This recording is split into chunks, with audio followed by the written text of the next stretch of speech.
Shalom Chayei Sara, Tavshin Ayin Zayin. You know, the past few weeks, we've been talking about the fact that we're going to learn so much from the Avos, the Imois, how beautiful these Parshias are, and all the lessons that we can learn. And before you turn around, it's Shalom Chayei Sara and Avraham Avinu and Sarah Imenu. After this week, they exit the stage. And if we haven't learned the lessons that we need to learn from Avraham and Sarah, we're going to miss out on it. So we're going to make sure this week to zero in, to focus in on a beautiful lesson that the Nesivos Shalom teaches us, a little bit of a continuation from last week's theme about the chesed, the midah of chesed, and the extreme midah of chesed that existed with Avraham Avinu and Sarah Imenu. Vayihiyu Chayei Sara. So Sarah Imenu passed away at the beginning of this week's parsha, and Avraham Avinu is doing a chesed. He's doing a tremendous chesed, a chesed shalemes. He's looking for a place to bury Sarah Imenu, and he comes, we know, to the Ma'aras HaMachpelah, and he purchases the Ma'aras HaMachpelah for top dollar, no bargain. He purchases it, and he's going all out to do a chesed shalemes for Sarah Imenu. Vayihiyu Chayei Sara me'oshana ve'esrim shana ve'sheva shonim shnei Chayei Sara. The Torah tells us that Sarah lived 100 years and 20 years and 7 years. And Rashi tells us on the words of Shnei Chayei Sara, that why, one of the reasons we break it down into 100 and 20 and 7, one of the reasons is that to tell us that all the parts of the life of Sarah were equally good. Kulan shavin l'toiva. That they were all, each part of Sarah Imenu's life, it was a good life. Each part of her life was equally as good as the other parts of her life. And at every age, and at every stage of her life, it was all good. So, the Nesivos Shalom brings from the Rishona, Zechusa Yogan Aleinu, in the Sefer Irin Kadishin, and he asks a question about this lashon of the pasuk of Vayihiyu. Vayihiyu is a lashon from the same shirish of Vayihi. And Vayihi, Chazal tell us that Vayihi is the lashon of tsar. And we see many different places in the Torah and the Nevi'im when we have in the Ksuvim, right, when we have the word Vayihi, it denotes a lashon of tsar. So why over here Vayihiyu Chayei Sara, when we're talking about the life of Sarah, especially if we're saying that they were all equally as good, why do we use a lashon in the pasuk here of Vayihiyu? If they were equally good, why a lashon of tsar in the pasuk? And we also need to understand, says the Nesivos Shalom, we need to understand what was so good. We say, Rashi says that all the parts of Sarah's life were equally good. What was exactly so good, quote, about the life of Sarah? At every time of her life, we know that the life of Sarah Imenu was full of trials and tribulations and possibly troubles, full of Yisurim. So we know Sarah Imenu, she didn't have children for such a long time. She had to deal with Hagar, she had to deal with Ishmael. When she went to Avimelech, they took her away. They went to Paroi, they took her away. And Sarah had a very difficult life. She had a life that was full of what we would call tsar. So, how would we say that all the parts of Sarah Imenu's life were equally as good? Which part of her life exactly was good? What was, how do we understand this? How do we understand this Rashi? We also need to understand that the pasuk tells us also about Avraham Avinu.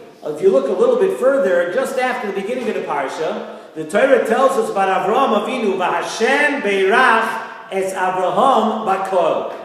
That HaKadosh Baruch Hu blessed Avraham Avinu bakol, with everything. So too over here, this is a very, very high level of bracha. Why is Avraham Avinu singled out in a way that we don't see anybody else described that way? That Avraham Avinu was blessed with Bakol. He had everything. You notice he had a great life. He had everything. He was totally full of bracha. Nobody else gets this statement about their life, Bakol, that he had everything and everything at all times.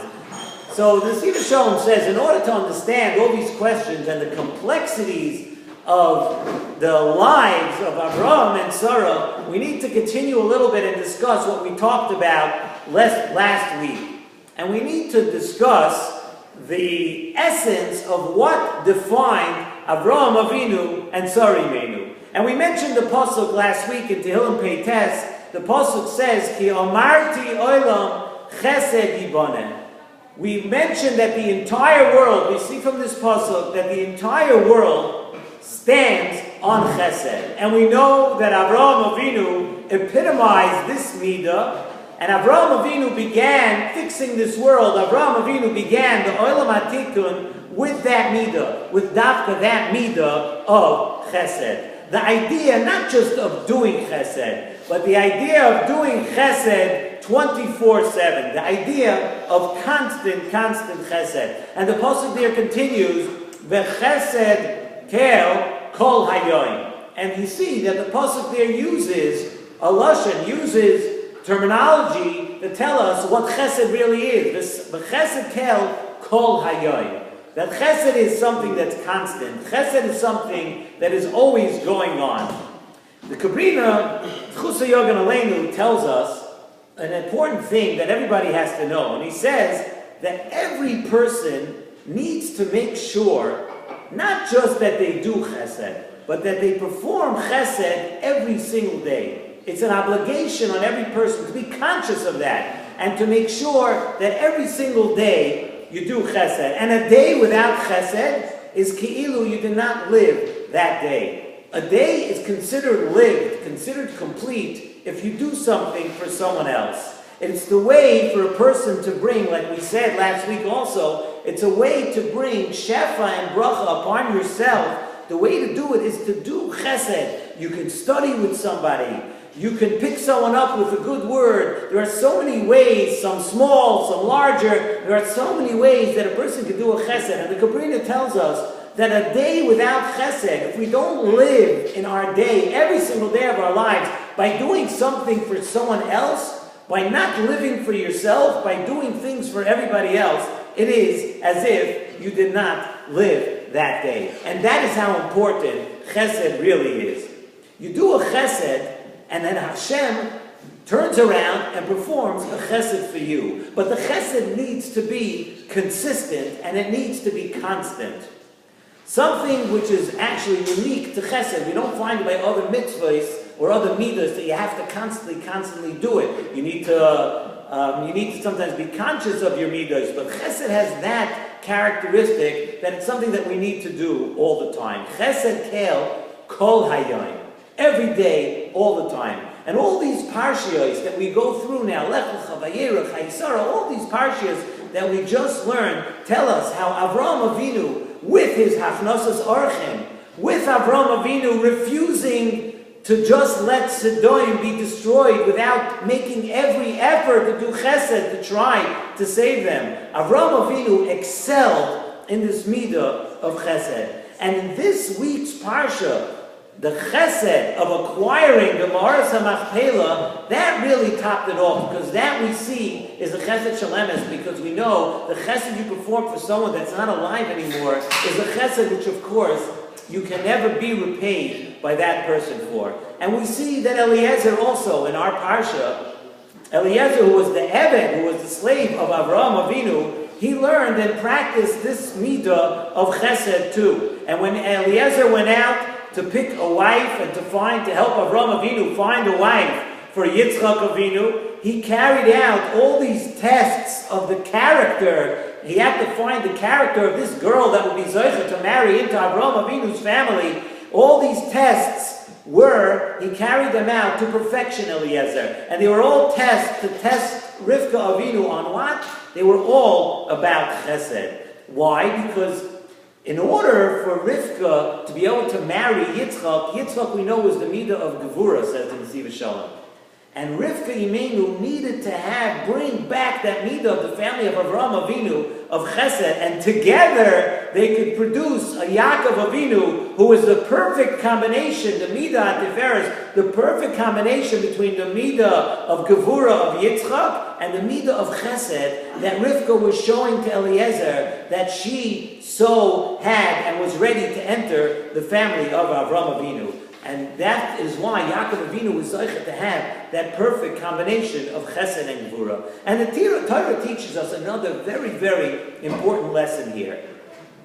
Why was this test? You ever wonder about this? Why was the test of Rivka Imenu? Why was the test when Eliezer found Rivka to go and see if he's going to feed the animals? Why wouldn't the test be just enough to see if she is sensitive enough and if she's ready to do the Chesed to feed people? Why did she have to also offer her help and to feed the animals that Eliezer had brought along with him? So, the Nesivos Shalom says a very, very interesting insight, maybe a little bit into human psychology. And he says like this: you could find many, many people that feel bad for other people. You feel bad, you see someone, Nebuch, he's not as fortunate as you are. You see somebody who is missing something, so you feel bad. So the Nesivos Shalom says, you know what? That's not called chesed. Feeling bad for somebody and just empathizing, that is not called chesed. That's called rachmanas. Chesed is something different. Chesed is the desire not just to help the other person out. Chesed is the desire to be good because you need to do it. Because you need to do chesed, because your character and your person, you have this drive that you cannot live without helping other people. Not because you feel bad for the other person, but because it's something that you need to do, you need to give. And Nesivos Shalom says a beautiful mashal. He says like a mother who needs to nurse and needs to feed a baby. You know what happens if a mother who needs to feed a baby does not feed the baby? It's very, very painful. And it becomes very painful. And the same way a person should be a noisin. A person should always want to give over, help other people. And if you're not helping other people, then it should actually hurt. So this test for Rivka about feeding the animals is because that's how Rivka would show that she had to do chesed. You see people that are starving. You see people that are thirsty. So of course you need to help them. No, that because you have rachmanis on those people. But most people, I mean in today's world maybe it's a little different. There are people who feel stronger for animals than they feel for people. But most people don't. You're not in touch with an animal where you feel rachmanis for the animal. It's not that way. You give to an animal because you are a giving person. Because you want to give. And the Torah tells us by Sarah, our question, the Torah tells us, Kulon Shava L'Toiva, to teach us this lesson that yes, Vayiyu, that Sarah really lived a life of tsar, but by doing chesed, she did a constant chesed, and the Torah is telling you this guarantee that if you do chesed, you're going to have Kulon Shava L'Toiva. It was Vayiyu. She had tsar in her life, but the chesed that she did for others, Hashem repaid to her. Kulan shavin l'toiva. Hashem turned all her tzarais into toiv. Hashem turned all her tzarais into bracha. And it teaches us to every person that if you do chesed, Hashem will bring chesed to you. Kulan shavin l'toiva. That you will have a life that is good when you're young and good when you're a little bit older and good when you're even older than that. Because you have a drive to give. And you cannot live without giving. And this is Hashem Beirach Es Avraham Bakol. Hashem gave Avraham Avinu Bakol, the bracha of everything. And that's why Avraham Avinu had this special bracha that wasn't given to anyone else. Because Avraham Avinu lived chesed. And he brought it into his house. And Avraham and Sarah brought in, Rivka came in afterwards. They lived a life that one must give. Not because you feel bad, because you have to give. Let us learn the lessons of chesed and internalize these lessons.